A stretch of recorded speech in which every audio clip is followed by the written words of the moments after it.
the International is coming. The world's best Dota 2 teams fighting for their chance to be forever remembered as the greatest players of all time. Each team and player bringing with them a unique story to share. This is the International Lowdown, and this is the story of Team Serenity. One of the great things about esports is the dream. The dream that you and your 4 buddies that play your favorite game every night might just make it through an open qualifier and end up competing on the grand world stage for millions of dollars. We've all had the dream, but this isn't something that ever really happens. But sometimes, especially in China, the dream can be real. If there's one thing that the Chinese scene is known for, it's providing the stability and support for upcoming talent to face off on the best stage in the world against the best teams in the world. And this was the case for Team Serenity, a team who has only existed for 9 months, a team where 3 of their members only started playing professional Dota since 2016, a team that didn't even have a Wikipedia page when they qualified for this year's International. China has given us many wild and innovative teams in the past, from CDEC, who only EG would take pity on and scrim against, and who consequently would be the team that faced off against them in the finals of TI5, to Wings Gaming, who came out of literally nowhere to win TI6. All these teams have something in common: unique, exciting play styles, fresh, new ideas, and hardly anybody who took them seriously until it was far, far too late. Where many of the teams at this TI are pretty big names, Serenity has never qualified for anything. Nearly last place in both the ESL Hamburg and the Super Major qualifiers, yet here they are. Not a single win in their history, no pictures of most of their players, and they are now on their way to being one of the most feared teams coming out of China on their way to TI8. This is what the open qualifiers are all about, and Team Serenity is hunting for that dream. But not all the members of Serenity are unknown. ZenQ has been playing professional Dota 2 for about 4 years. He joined Tongfu Wanzhou, a scouting squad in the main Tongfu team, for 2014. He would be swapped out between the main squad and the scout squad a few times in his career, but his biggest win would be ESCC 2015, which was a tournament for Tier 2 and Tier 3 teams featuring mostly scout squads like Newbie Young and Vici Gaming Potential. Eventually, he left Tongfu to play in a scout squad called For the Dream, which, ironic for this particular video, was a scout squad built of random players going for the dream of reaching the International. From there, he jumped from team to team and even had a brief stint on a team called Void Boys, which is a North American Dota 2 squad. How that one happened, I couldn't really tell you. And that's it. ZenQ has the most competitive experience on this team with that history.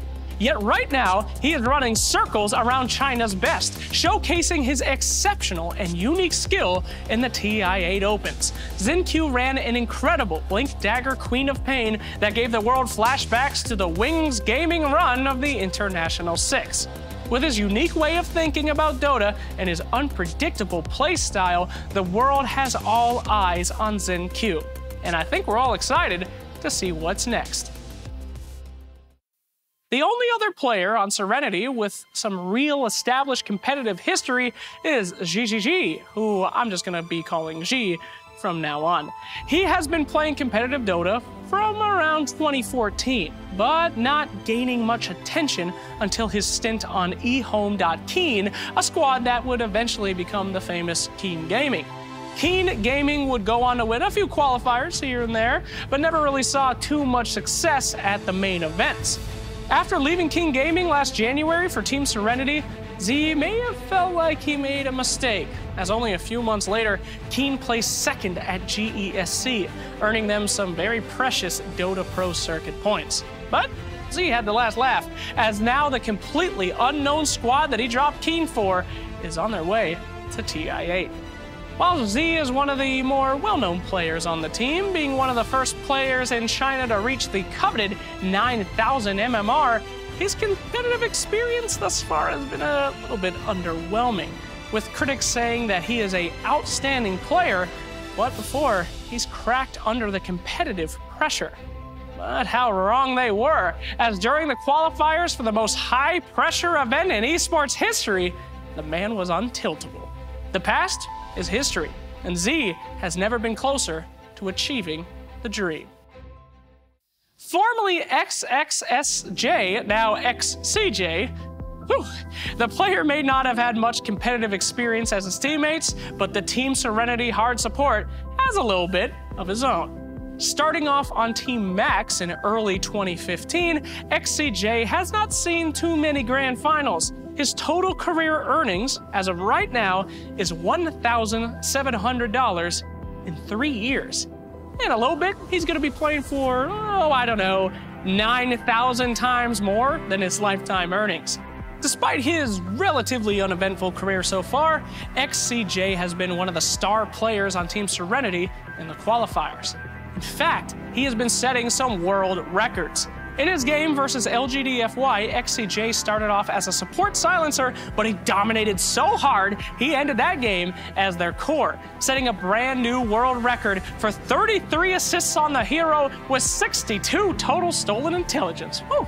Smart in the game, but brilliant in real life, XCJ's support playstyle is reminiscent of some of the best support players in the world, showcasing his ability to be able to transform into whatever role his team needs if they can give him enough farm.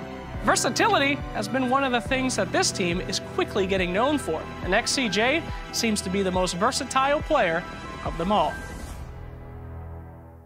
Serenity's captain is PYW, who actually only started playing Dota 2 after TI4, began his pro career after watching Wings win TI6. He knew what he wanted to do with his life: go pro and bring another TI championship title back home to China. Although he often listens to input from the experienced Q and GGG, PYW is the drafter and the shot caller for Team Serenity, which is a huge deal. If you watch the games of Serenity, you might notice that you hardly ever see the team ping on the map. This is extremely rare, as it shows that the shot caller on the team is in near constant communication with his squad, and they hardly ever have to ask any questions on where to go or what to do. Describing himself as confident and outgoing, I believe him. The fact that he has led his Team Serenity to TI8 without ever having attended a single LAN together, that's truly remarkable. The final player in Serenity is ZYD, another late bloomer. He, much like XCJ, didn't start competing until 2016. And although in his first year he appeared at 2 domestic LANs, one of which was the illustrious G League, the outright success of the man has been pretty hard to come by. Although grinding in the local Chinese scene, ZYD did not win any prize money in the last 2 years. That's a scenario that would lead a lot of players throwing in the towel, especially in a scene as competitive as China. Perhaps it was fate, perhaps it was fortune, but ZYD ended up on the final piece of Team Serenity, the freshest member of their roster, added just 3 months ago. For them, ZYD was more than the sum of his results. For them, ZYD was the player they needed to dominate the mid lane. Every great Chinese team has an explosive mid player, and ZYD heads to his first TI as Team Serenity's fearsome gladiator. And so, there you have it, the team that is living the dream. Team Serenity is the realization of what every single pub player at home thinks about in the back of their heads when they meet a good team and play a good Dota game. Maybe one day, I could play at the International. A team of unknowns who are taking the world by storm. Serenity is somehow running circles around teams that have been in top form all year, with a playstyle all their own. It's not often that we get to see new blood at TI. It's even more rare that this new blood can put up a good fight. But this year, we watched these boys that came out of nowhere to see if they can take it all at the International 8.